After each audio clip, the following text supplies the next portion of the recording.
नमस्कार बंधुरा आमी संचिता संचितास एसेंस स्टिचिंग टिউটোরিয়াল यूट्यूब चैनले आपनाके स्वागत সেই সাথে নবরাত্রির অনেক অনেক প্রীতি শুভেচ্ছা এবং অভিনন্দন। 2 ইঞ্চির আমরা একটা স্ট্রিপ নিয়ে নিয়েছি। এই 2 ইঞ্চি স্ট্রিপটাকে আমরা এরকম সরু করে ফোল্ড করব।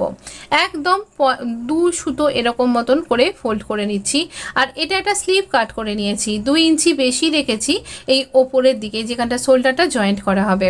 আর এইখানে আমরা যেটা আমাদের বটমটা সেখানটাতে কিন্তু কোনো জাস্ট একটু সেভ দিয়েছি। এখানটাতে কিন্তু অনেকখানি ফ্যাব্রিক রাখতে হবে। যতটা আমরা এখানে উইথ নিয়েছি ততটাই মোটামুটি আছে, সামান্য একটু 2 ইঞ্চি কম। এবার এই যে আমরা এখানটাতে এক্সট্রা 2 ইঞ্চিটা নিয়েছি সেই 2 ইঞ্চির এখানটাতে আমরা এইভাবে দুটো যে কাটিং পয়েন্টটা সেই দুটো পয়েন্টকে আমরা এভাবে ধরবো। এইভাবে ধরার পর আমরা এখানটাতে এই রকমভাবে দেখুন যেভাবে দেখাচ্ছি এখানে এই যে 2 ইঞ্চির এক্সট্রা কাট করে রেখেছি এখানটাতে আরও 2 ইঞ্চি পর্যন্ত আমরা স্ট্রেট এইরকমভাবে সেলাই করব। এবং এই সেলাইটাকে এইভাবে ছুঁচকে ঘুরিয়ে নিয়ে মানে গার্মেন্টটাকে ঘুরিয়ে নিয়ে এইভাবে আবার ডাবল স্টিচ করব। স্টিচ করা হয়ে গেলে এখানটাতে প্লিটটাকে খুলে দেব। এখানে একটা বড় করে বক্স প্লিট তৈরি করছি। এই box pleated sleeve design puff sleeve design আমি এর আগে একটা শেয়ার করেছি। এটা একটু অন্য প্যাটার্নের, তো এটা না আরও ভালো দেখতে লাগছে আর তৈরি করা খুব সহজ। যারা বিগিনার্স তারা তো অনায়াসে করতে পারবে। এবার দেখুন এই যে সামনের অংশটা এই বটমটাতে আমরা এখানটাতে গ্যাদার ক্রিয়েট করব। এখানটাতে আপনি ইচ্ছে করলে ছোটো ছোটো প্লেট দিতে পারেন। আমরা এখানটাতে গ্যাদার ক্রিয়েট করব। এই রকমভাবে দুটো আঙুলের সাহায্যে ঠেলে ঠেলে এখানে সুন্দরভাবে গ্যাদার ক্রিয়েট করে নেওয়া যায়।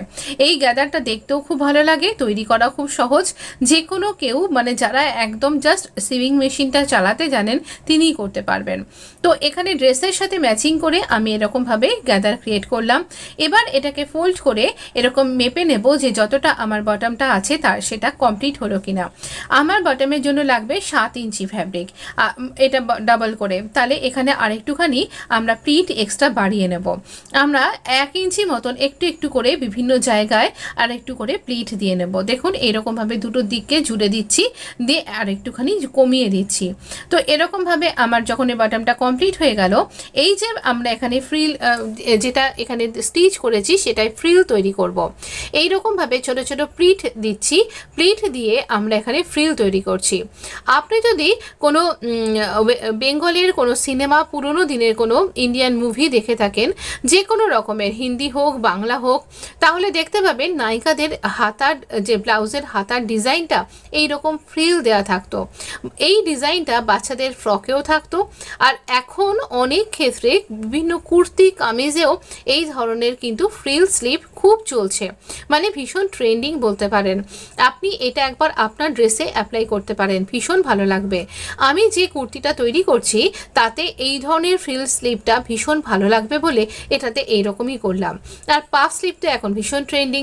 তো এবার আমরা দুটো সোজা দিক মুখোমুখি রাখবো আর দুটো সেলাইকেও আমরা ওপর ওপর রাখবো, যেন একই সেলাই লাইন দিয়ে আমরা এটা স্টিচ করতে পারি। অনেকগুলো স্টিচিং লাইন আমরা তৈরি করব না। আর এখানেও এই পুরোটাতে কভার করে যাবে এইভাবে আমরা এখানে প্লিট গুডটাকে এই ফ্রিলে মানে এই যে আমরা ফ্রিলটা তৈরি করেছি সেটাকে এই প্লিটের স্লিভের উপরে এভাবে অ্যাডজাস্ট করে করে বসাবো। তারপরেও যদি আমাদের বেশি হয়ে যায়, আমাদের এখানে এক্সট্রা প্লিট যদি বেশি হয়ে যায় তাহলে কিছুটা অংশ আমরা কেটে বাদ দিয়ে দেবো, পরে অন্য কোনো প্রজেক্টে সেটাকে কাজে লাগাবো। এই স্লিভ ডিজাইনটা একদম অনবদ্য, তৈরি করা খুব সহজ। আমার মনে হয় যারা বিগিনার্স তারা কিন্তু অনায়াসে এটা তৈরি করতে পারবেন, তাই অবশ্যই এটা ট্রাই করতে পারেন। এবারে দেখুন এই যে স্টিচ করা যে পোর্শনটা সেটা আমরা উপরের দিকে এইভাবে ঠেলে একটা টপ স্টিচ লাগাবো। টপ স্টিচ যেখানে লাগাচ্ছি সেখানে ওই সেলাই বরাবর যে সেলাইটাকে জায়গাটাকে ঢেকে দিয়ে এই জয়েন্টের জায়গাটাকে ঢেকে দিয়ে একটা লেস অ্যাটাচ করছি। এই লেসটা দিয়ে আমি কুর্তিতে বিভিন্নভাবে কাজ করেছি, তাই এই লেসটাকেই অ্যাটাচ করছি। আপনি যেভাবে কুর্তিতে কাজ করবেন সেভাবে দিতে পারেন। কুর্তির ভিডিওটা আপনি এই ভিডিওটার পরে দেখতে পাবেন। আপাতত আমি এই স্লিভ ডিজাইনটা দিচ্ছি। কুর্তিটা তো মোটামুটি রেডি হয়ে গেছে, শুধুমাত্র সামান্য কিছু কাজ বাকি আছে আর এডিটিংয়ের বড় কাজটাই বাকি রয়ে গেছে। তাই আগামীকাল আসছি আমি কুর্তির ভিডিওটা নিয়ে। দুদিন ধরে এই নিয়ে খুব ব্যস্ত ছিলাম, সেই সাথে পুজো চলছে, প্যান্ডেল হপিং তো করতেই হবে বলুন। প্যান্ডেল হপিংয়ের কিছু ছবি আমি আপনার সাথে অবশ্যই শেয়ার করব। আপনি আমার সাথে অবশ্যই প্যান্ডেল হপিং করে নিতে পারবেন, কমিউনিটি পোস্টে অবশ্যই চোখ রাখবেন। এবার এবারে দেখুন আমরা এখান থেকে এক্সট্রা অংশ কাট করলাম, তবে এই লেসটার সামনের দিকটা কিন্তু আমরা স্টিচ করব না। এই দেখুন কি প্রিটি দেখতে লাগছে, এটা যখন পরবেন না পুরো সুন্দরভাবে ফুলে থাকবে, এই পাফের জন্য ভীষণ সুন্দর দেখতে লাগবে। এটা আপনি ব্লাউজের হাতাও, কুর্তির হাতা, বেবি ফ্রকের হাতাতেও এই ধরনের স্লিভ ডিজাইন ট্রাই করতে পারেন, ভীষণ ভালো লাগবে। ভিডিওটা ভালো লাগলে লাইক, শেয়ার, সাবস্ক্রাইব করবার অনুরোধ করছি। অবশ্য করে আমার পাশে থাকবেন। ধন্যবাদ বন্ধু, ভালো থাকবেন।